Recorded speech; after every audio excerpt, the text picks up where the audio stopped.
If we decide to give labor people 60,000 naira or 62,000 naira, why not generalize it to House Assembly members, to senatorial members, to House Arrest members, to our governors? All of them are civil servants, are they not? In the wake of the minimum wage saga that is rocking the nation of Nigeria, Reverend Father Mbaka, the controversial Reverend Father based in the southeastern part of Nigeria, has given his thoughts about the position of the Nigerian governors who have said that the 60,000 naira minimum wage is quite on the high side, as they obviously cannot afford it. Now, he has gone ahead to say that since it is good for the Nigerian worker to be able to receive 60,000 naira, he has recommended that the Nigerian governors, the ministers, the House of Rep, the House of Assembly members, and even the president should also be placed on a minimum wage. And this has generated a lot of reactions. Let's take a look at his words, and I will be coming back to give my thoughts about it. Suffering allowances. So the people that should have such allowance should be the poor masses in the villages.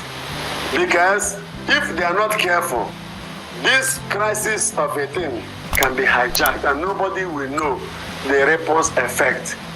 If they succeed in doing that, everybody will be endangered. If the government now will go on strike, the labor will say, don't come out. No vehicle will move. Nobody will sell petrol. NEPA will not work. And so who will survive? At the end of it all, we begin to correct what we could have saved. So we can say that it may be a medicine after death.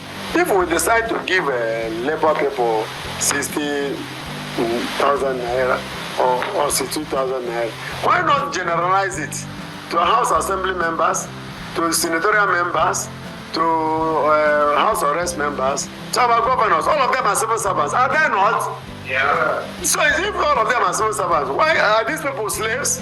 You've seen it for yourself. Now, the truth of the matter is that what is good for the goose is also good for the gander. Like Father Mbaka has said, why can't the governors and other political office holders go ahead to accept the so-called minimum wage that they feel is good for the Nigerian workers?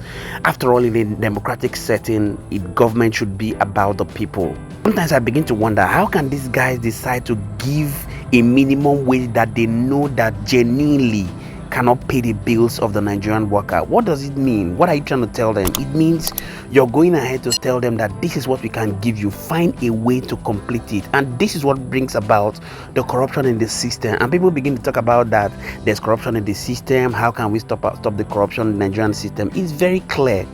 Nigerian Labour Congress has said it, that come out and give us the rundown of what you expect these monies to pay, how you expect the Nigerian workers to use this money to pay their bills. But obviously, the federal government of Nigeria has refused to come out with the database of how exactly they want the Nigerian workers to be able to spend the so-called 60 or 62,000 naira. Please, I'd like you to go to the comment section and drop your thoughts. Let's get to know what you think about the current minimum wage saga rocking the nation of Nigeria, as we expect the final ratification and statement that President Bola Tinubu will be giving a few days from now, which will obviously be determining the next line of action of the Nigerian Labour Congress. Many thanks indeed to all our viewers and returning subscribers. We really do not take it lightly. My name again is Moses, and this is Think Tank TV.